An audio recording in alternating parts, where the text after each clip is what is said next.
Good afternoon. Good afternoon, friends. Today I have brought you a new problem on a composite medium. Okay, I have solved a good number of problems in the class, but still I found it as one typical problem which I just want to discuss with you all. Okay, now let us read the problem. Now I'll read it out.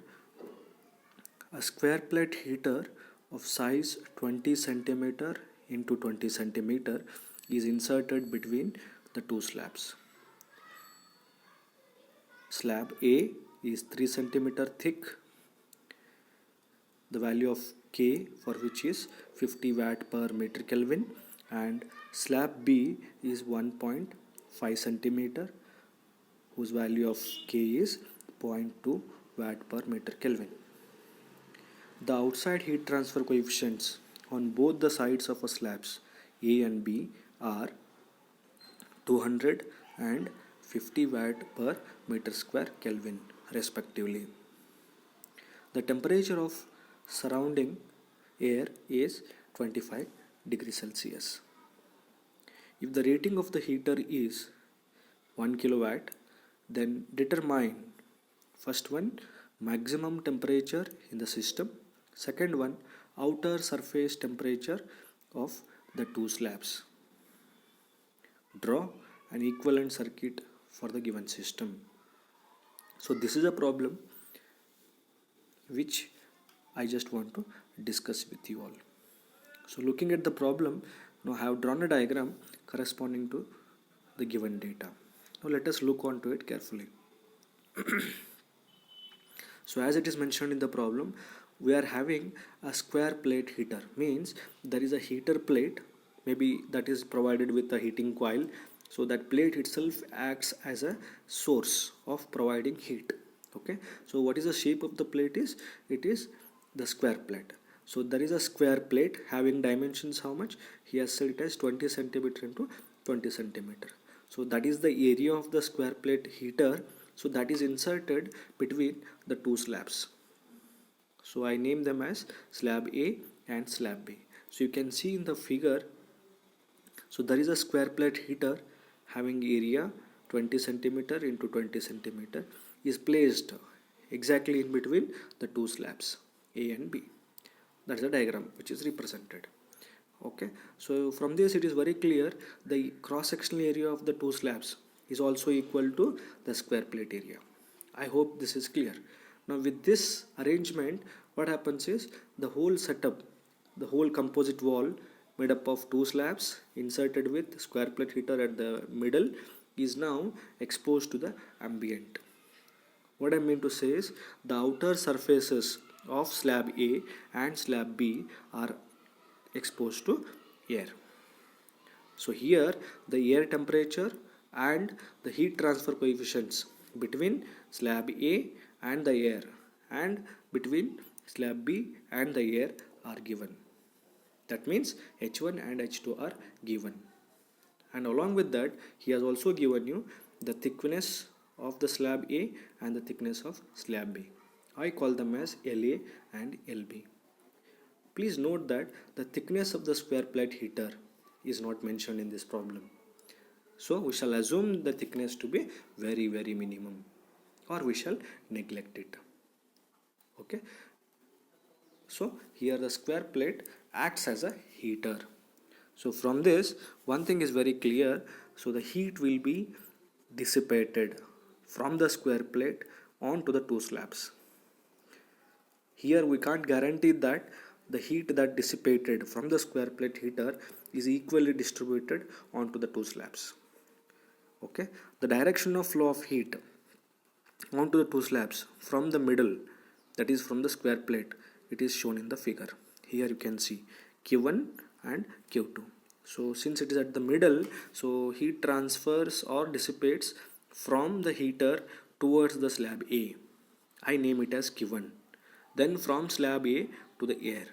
So same amount of heat Q1 will be first initially transferring from the plate to the slab, and within the slab it will be conducted. Then from the slab to the air it will be convected. On the other way, on the other side, remaining amount of heat, that is say Q2, it is going to be dissipated from the square plate heater onto the slab. So through the thickness of slab LB, Q2 will be conducted. Okay, then again from slab B to the air, it will be finally convected. Okay, this is what we generally observe in this particular problem. Okay, you can have a close look at the diagram what I have represented. If I say T1 has the outer surface temperature of the slab A and T2 as the outer surface temperature of the slab B. Okay, and we see that where is the maximum temperature available in this setup? It is obviously the square plate heater. So at the middle of this composite medium having two slabs, okay, that is at the square plate, there will be always a maximum temperature. So I name it as Tmax. Okay, so with all these data, okay, we can finally draw a thermal resistance circuit for the above case. Okay, since the heat is dissipated in two directions from the square plate, okay, so the circuit diagram can be drawn like this, wherein basically you come across four different resistances. To tell again, so since Q1 is transferring from slab A to the air, so there are two resistance we can draw. One is the resistance offered for conduction through the slab RA, then convection resistance from slab A to the air, that is R1. So Q1 is conducted through these two mediums, so the two resistances I can draw like this, through which Q1 is flowing. On the other side, the heat Q2 will be dissipated from the square plate to the slab B, then into the air.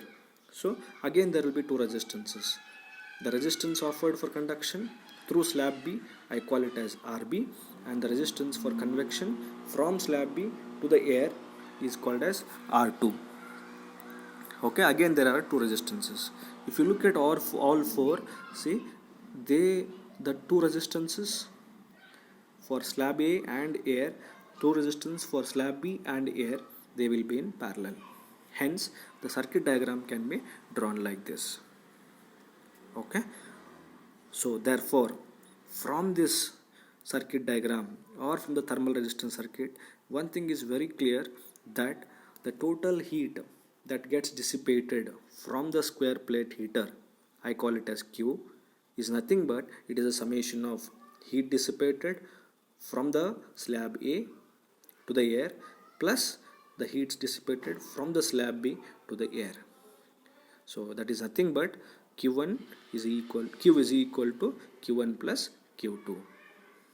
Okay, so the data given is listed like this. So the thicknesses are given, conductivities are given, heat transfer coefficients are given. Okay, and the air temperature is also given. And he has also given you an important parameter about how much is the rate of heat dissipation from the square plate heater. In other words, how much heat is getting dissipated. It is nothing but Q. So Q is given as 1 kilowatts. So with this data, what we are supposed to find out? We need to find what is the maximum temperature in the system. As I already mentioned, maximum temperature will be at the square plate only, because that is a point where the heat generation occurs or heat dissipation will be occurring. So at that square plate surface, obviously temperature in the system will be maximum. So the first question that we need to answer is Tmax is equal to how much? Then he has also asked us to determine outer surface temperature of the two slabs. So as we already named the outer surface as T1 and T2 for the two slabs, we need to determine them accordingly. So T1 and T2 to be determined. Okay, so I hope that the problem definition is clear. Okay, now to begin with the solution, from the resistance circuit and from the given data, we can very well say the total heat dissipation from the square plate heater is nothing but it is a summation of heat dissipation through the slab A, Q1, plus the heat dissipation through the slab B, that is Q2. Now we know that the most general equation for the rate of heat transfer through any given medium is in general given by delta T divided by R total. Now when I apply this for Q1 and Q2, accordingly we can write the relations as shown in the script there. So I'll read it out. Q1 is given by delta T divided by RT1. So what is delta T there? Delta T is nothing but, see, if I know for Q1 is flowing through what? Q1 is flowing through two resistances, RA and R1. Okay, so delta T is nothing but extreme temperature differences. So at the inside surface of the slab A, the temperature is obviously Tmax, and the outside temperature is for air. So it is delta T is Tmax minus T infinity divided by R total. RT1 is nothing but it is a summation of RA plus R1. Okay, so when you write that, applying the formulae for RA and R1, we can finally get the equation as Tmax, okay, which is supposed to be found out, minus 25 is the temperature of the air, divided by the conduction resistance for slab A is LA divided by Ka into A, and the convection resistance between slab A and air is 1 by H1 into A. Please note here A stands for the area of the square plate, which is nothing but 0.2 into 0.2, that is 0.04 meter square. Okay, that we need to take. So this is the equation what we can write for Q1.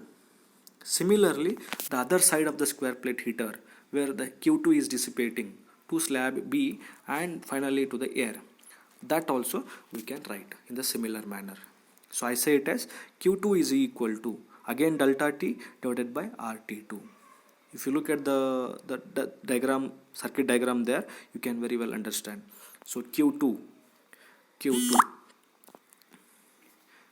is nothing but the extreme temperature differences are Tmax minus T infinity across two resistances RB and R2.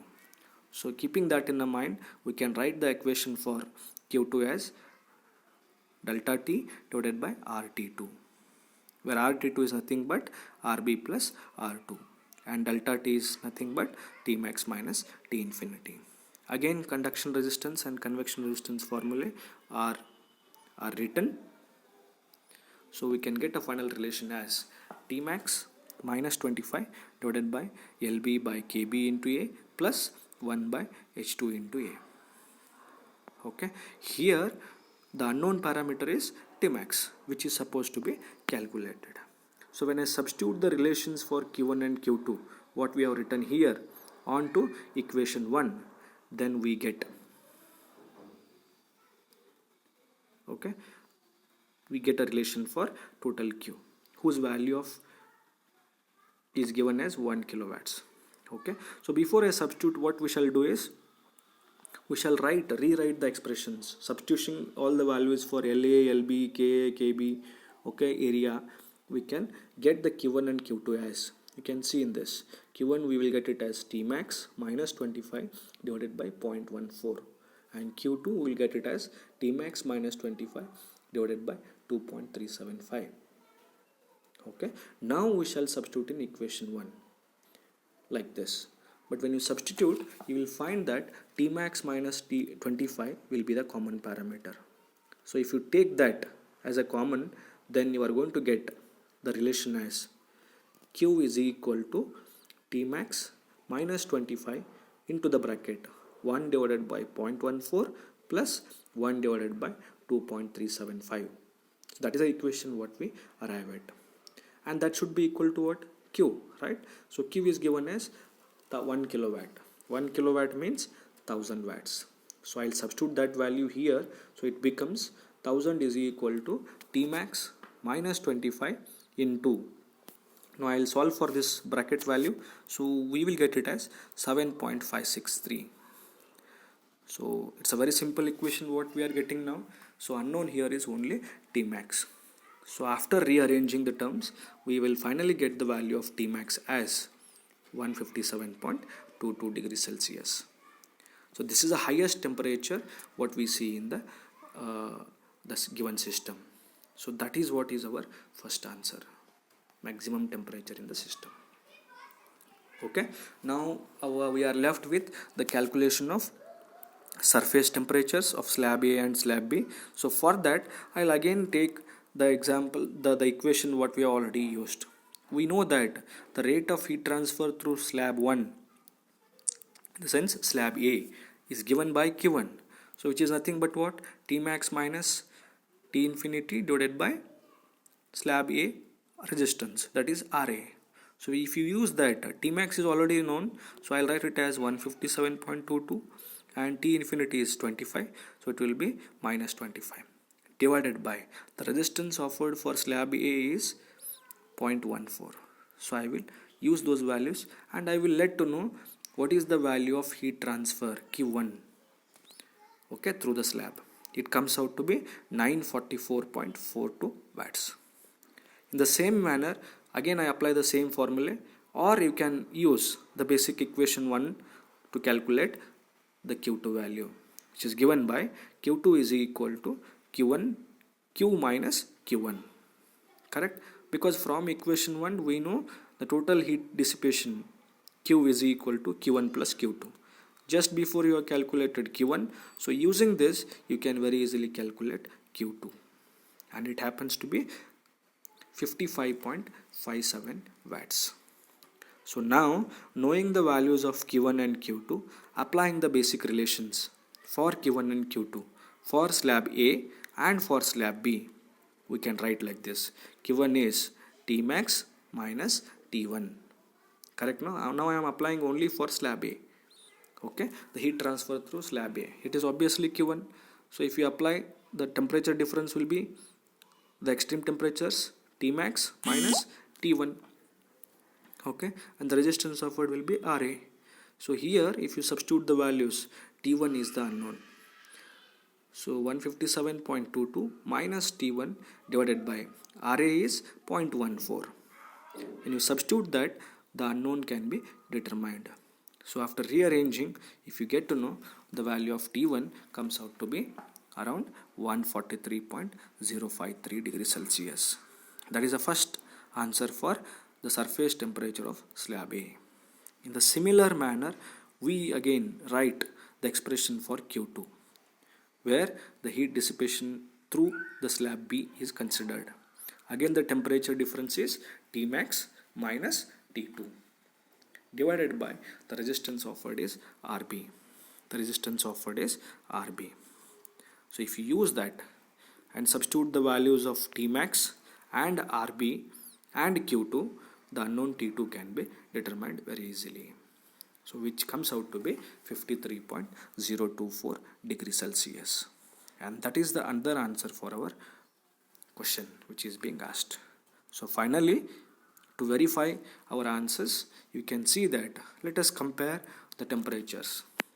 As it is very clear from the diagram, okay, from the diagram, let me go back to the diagram. So if you look at various temperatures, at the center, that is in the square plate, temperature has to be maximum, T max. So how much it has come? It has come around 157 degrees Celsius. Okay, now then T1 is the outer surface temperature of the slab A. It has come around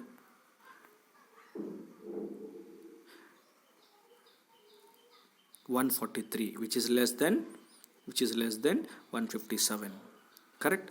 So here the thing that needs to be remembered is the slab A is having good value of K, more value of K than slab B, because of which the rate of heat conduction will be more. You can see that Q1 is more, correct, than Q2. So therefore T1 will be obviously more than T2, and T max will be more than these two, T1 and T2. T2 is 53 degrees Celsius. You can even see, compare the values of Q1 and Q2. Q2 is less than Q1, T2 is less than T1, correct? So this is how we can verify our answers. I hope the problem is clear. If you have any kinds of doubt in solving this problem, you can contact me personally. Thank you so much.